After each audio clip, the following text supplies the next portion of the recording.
Bienvenue sur ma chaîne. Les mamans solo. Discussion à la mode en ce moment sur YouTube. Alors, on en est où et ça dit quoi? Je veux pas vous faire peur, mais quelle grande entreprise doit vouloir accéder à une maman solo?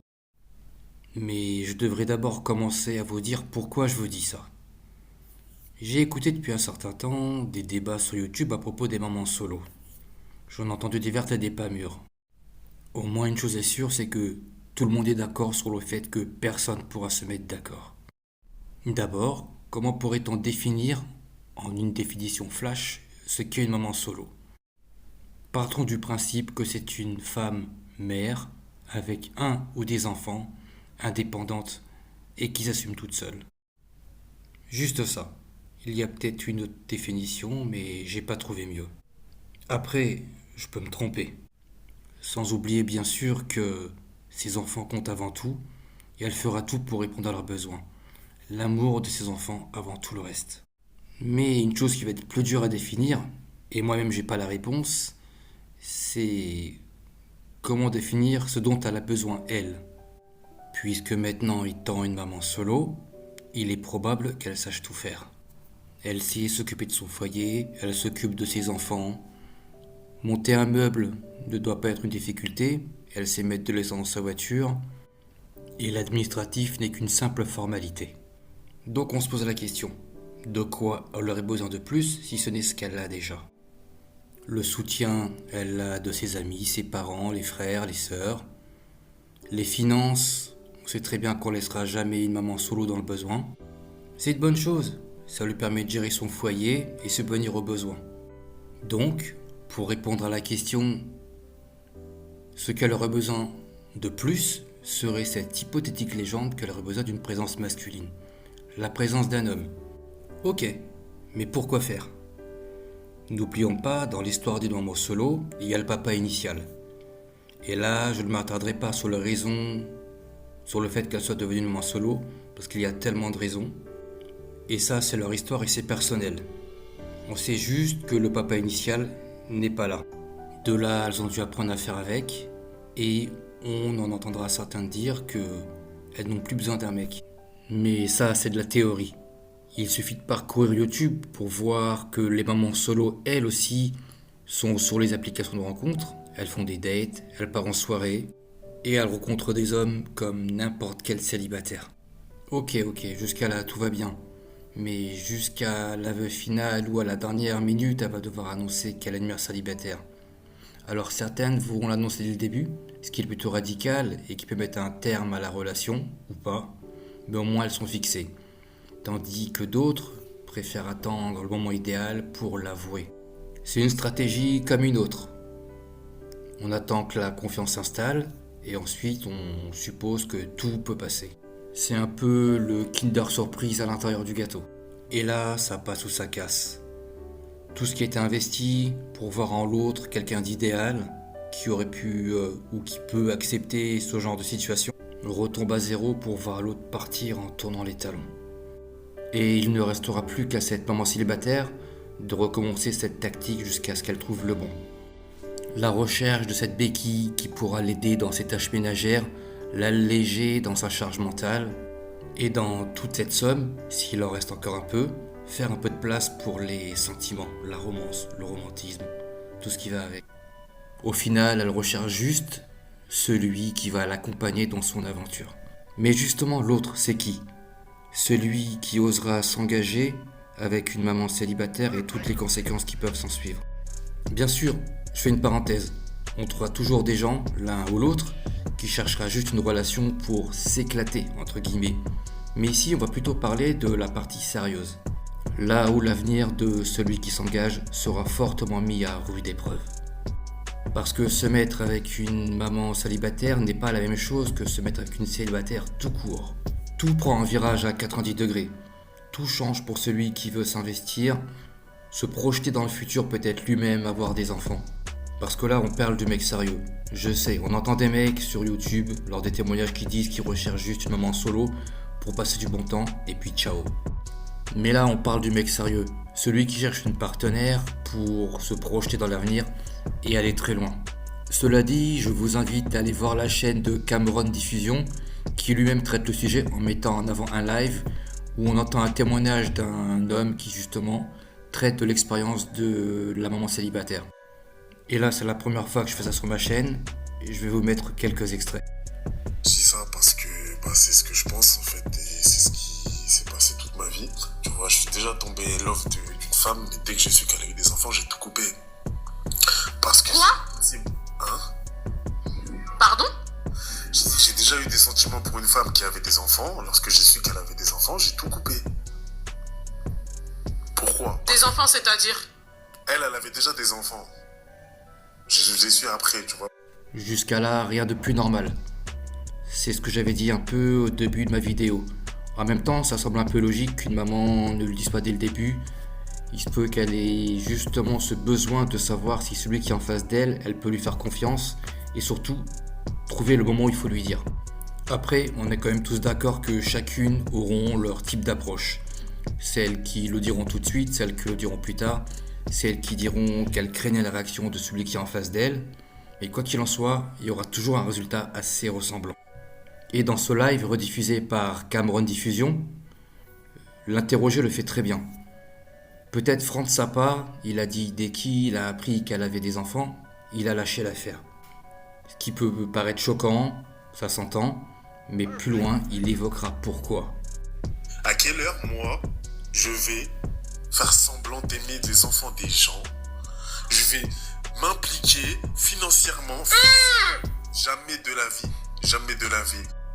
Ça peut paraître un peu brutal, mais je suis sûr que une bonne majorité des mecs qui découvrent que la personne avec qui ils font un date, avec qui ils passent du bon temps, d'un coup se présente en tant que mère célibataire, pensent la même chose.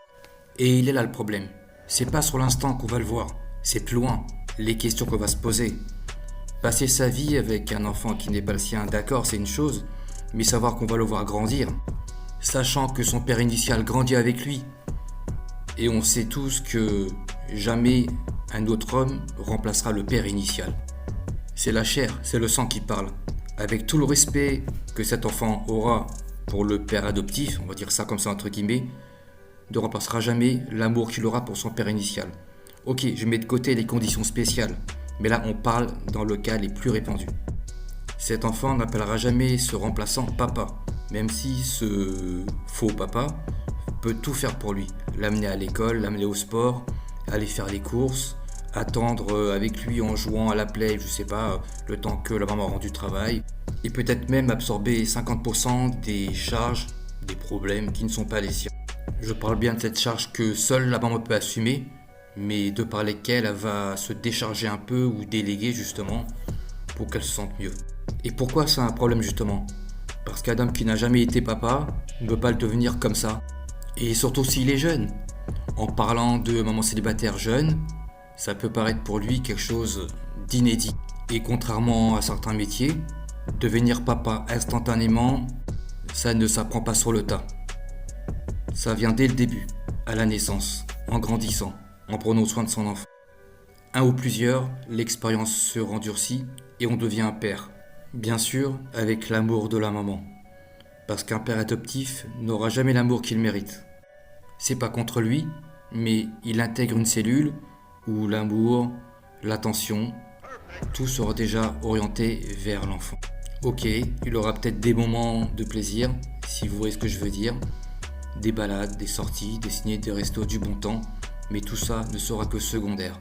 Et parfois, dans certains cas, l'option d'envisager lui-même d'avoir un enfant ne lui sera même plus accordée. Sauf s'il avait prévu de pas en avoir, mais c'est un peu bête quand même, et paradoxal, de se mettre avec quelqu'un qui a des enfants. Deux cas de figure. Soit c'est un planqué, soit c'est un serviteur soumis. Mais ces deux cas ne changeront pas vraiment la donne.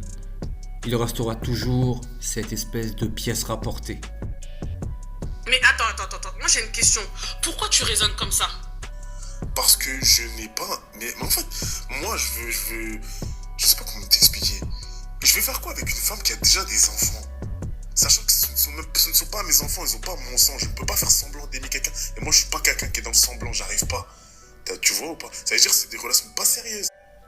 Probablement toujours aussi brutal, au moins honnête, et aussi un peu réaliste. Et ce que j'en comprends, c'est qu'il essaie de dire que le risque de se mettre avec une maman solo, c'est aussi de voir ses enfants grandir. Et là, quel rôle pourra-t-il se permettre d'avoir envers eux, puisque ce ne sont pas ses enfants? La limite de son autorité en tant que père adoptif s'arrêtera là où les conflits commenceront. Je m'explique. Partons du fait où cet enfant va grandir jusqu'à un moment où il va avoir des potes, il va traîner avec ses potes et il va toucher à sa première cigarette. Est-ce que ce papa accessoire pourra se permettre d'aller lui dire que c'est pas bien? Pour avoir un retour, tu n'es pas mon père. Ceux qui font semblant de... Ils vous montrent que tes enfants c'est comme mes enfants, c'est pas vrai. C'est pas vrai, c'est des menteurs, eux c'est les pires. Je préfère être comme je suis et être cash dès le début que tu vas mentir pour arriver à ses fins. Encore une fois, il a raison. Il faut être franc dès le début. Le minimum qu'on puisse faire pour une mère célibataire, on lui doit au moins le respect. Et de là, c'est mieux de partir tout de suite, être cash comme il dit, plutôt que d'arriver à ses fins et juste pour lever la cuisse, comme dirait Barbe-Bleue. Comme ça. Et la plupart des hommes qui vont accepter ça, c'est du semblant et c'est des hommes pareils, désespérés. Mais un homme qui est prêt, qui est frais, il va jamais vous calculer plus que ça. Mais tu trouves pas que c'est méchant? C'est pas méchant, c'est la dure réalité, c'est comme ça. Je suis assez d'accord avec elle, mais aussi en partie d'accord avec lui. C'est une dure réalité. Bon, le contexte dans lequel il s'exprime peut paraître assez différent. Si vous allez écouter l'ensemble de l'interview sur la chaîne de Cameron Diffusion, vous verrez de quoi je parle. Si on s'en tient à l'histoire de celui qui s'exprime sur la vidéo, on peut dire aussi qu'il y a plusieurs cas de figure. Prenons le cas de figure, comme il disait, d'un jeune homme frais qui vient d'arriver sur le marché de la séduction. Ça peut lui faire peur de se mettre avec une maman solo. Il n'a pas l'expérience d'être père, il lui faut vraiment une garantie solide pour s'engager dans cette relation. Du fait aussi qu'il puisse être exposé à des conditions dont il n'a pas vécu, il n'a pas l'habitude. Déjà, rencontrer des enfants qui ne sont pas les siens, c'est une chose, mais aussi être exposé au père initial. Qu'est-ce que ça peut donner?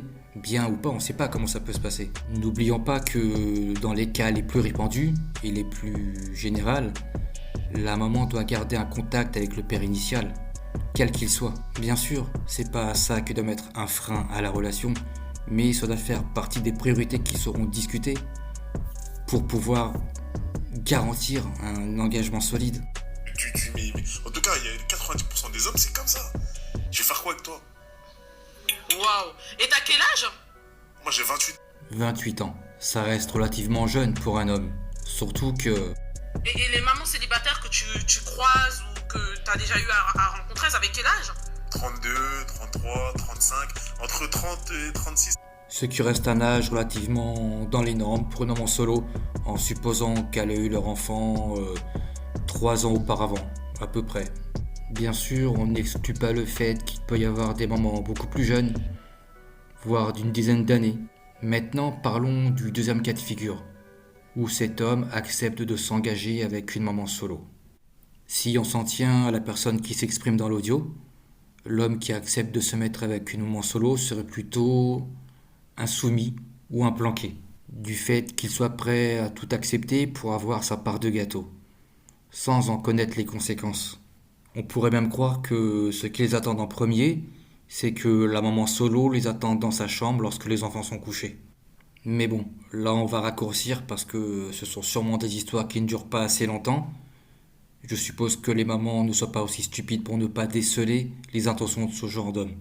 Surtout s'il n'a rien à apporter au couple et qu'au final il se comporte lui-même comme un enfant. Et là, on va arriver au troisième cas de figure. Le seul cas que personne n'évoque vraiment dans ce genre de débat, ou alors j'ai pas tout écouté, c'est que lui-même soit un père. Et là, si tout fonctionne bien, on atterrit dans la famille recomposée. On double les factures, on augmente la charge mentale, on échange les organisations. D'un coup, la maman solo se retrouve elle-même prise au piège. Et je doute que ce soit ce qu'elle recherche, puisque déjà à elle toute seule, ça pouvait commencer à devenir lourd d'être une maman solo. Alors s'il faut commencer à s'occuper des enfants des autres, ça c'est une autre histoire. C'est pour ça que la formule la plus rapide et la plus adaptée, c'est de trouver un homme célibataire, engagé financièrement, qui puisse subvenir à ses besoins. Bon, vu le nombre qu'on est sur la planète, je pense que ça doit arriver quelque part même si c'est des cas isolés, mais tellement peu répandus. Parce qu'aujourd'hui, avec tout ce qu'on dit, tout ce qu'on voit, tout ce qu'on entend, tous les exemples qu'on a sur YouTube et partout ailleurs, qui oserait rentrer dans cette aventure? Qu'est-ce qui faisait que tu Parce l'as qu'on kiffé? s'entendait bien. Franchement, honnêtement, elle aurait pas eu d'enfant, ça aurait pu être la femme de ma vie. Et je pense vraiment que, vraiment, elle, c'était la seule femme que j'aurais pu dire ça. Et là, on sent bien la déception, comme quoi le fait qu'elle soit réellement célibataire a mis un stop à leur relation et même aux sentiments qu'il avait pour elle. Mais tu trouves pas que tu t'es peut-être en fait restreint à rencontrer l'amour de ta vie en ayant cette réflexion-là? Et là, je suis d'accord avec elle parce qu'elle a dit quelque chose de très intéressant. Il y a des moments solo qui sont sérieuses, c'est peut-être leur première rupture et elle décide de se remettre avec quelqu'un un certain temps après pour repartir dans le positif. Mais apparemment, il laisse entendre que rien ne lui garantissait que c'était le cas. Mais ça reste quand même honnête de sa part qu'elle disait avant dans la vidéo qu'il ne pourrait pas faire le faux avec les enfants d'une autre. Effectivement, c'est même ça qui aurait pu même gâcher la relation à long terme. Tu crois que je vais me lever le matin, je vais aller bosser pour des enfants qui sont pas le mien et qui plus tard vont me dire t'es pas mon père, t'as rien à me dire? Jamais de la vie. Donc moi, toute ma vie, ça fait 15 ans que je t'éduque, ça fait 15 ans que je travaille pour vous. Et toi là, t'as 16 ans maintenant, tu vas me dire t'es pas mon père? Voilà. Ça peut déranger beaucoup de personnes ce qu'il vient de dire, mais c'est quelqu'un qui voit loin. Cette crainte de s'investir émotionnellement, sentimentalement dans toute une famille, avec tous les membres d'une famille, pour se dire qu'arrivé à un certain stade, il n'y aura aucun retour sur investissement. Effectivement, on n'est pas dans une série qui passe le dimanche après-midi sur TF1, un peu romancée, où la maman célibataire, après s'être séparée, rencontre un nouvel homme qui est prêt à tout accepter, à rencontrer son fils, ses enfants, à rencontrer le père initial, et ils deviennent meilleurs potes, ils se font des barbecues, ils se prennent dans des bras, c'est la fête. Même son fils est capable de l'appeler papa et l'ancien père Jack, par exemple. Ok, ça fait rêver un moment, mais ça reste que du cinéma. La dure réalité rattrape parfois plus vite. Pour son des cas, elles se séparent. Ok, je l'entends. Mais est-ce qu'elles se séparent toutes parce que justement, elles ont juste envie de se séparer? Il peut y avoir des femmes qui se séparent pour des choses futiles, mais il y en a aussi qui subissent des faits, ils sont en danger, même à un certain niveau, qui sont obligés de se séparer. Et là, je suis 100% d'accord avec elle. Autant il y a des moments qui se séparent pour des choses futiles, autant il y a des moments qui se séparent pour des choses extrêmement légitimes. Et ce genre de maman célibataire mérite le respect plus que les autres. Car si elle recherche à se mettre dans une nouvelle relation, c'est plutôt pour retrouver un certain équilibre. Et là, ça devient compliqué pour elle si elle tombe sur le deuxième cas de figure que j'ai évoqué plus haut. Et c'est très compliqué pour elles aussi parce qu'elles sont conscientes que le fait d'avoir un ou plusieurs enfants peut être un obstacle à trouver une nouvelle relation. Généralement, ces mamans-là, on les voit pas beaucoup. Elles sont beaucoup plus discrètes. Et à mon avis, elles n'ont pas le temps de faire des vidéos sur internet. Leur dette doit sûrement se compter sur les doigts d'une main.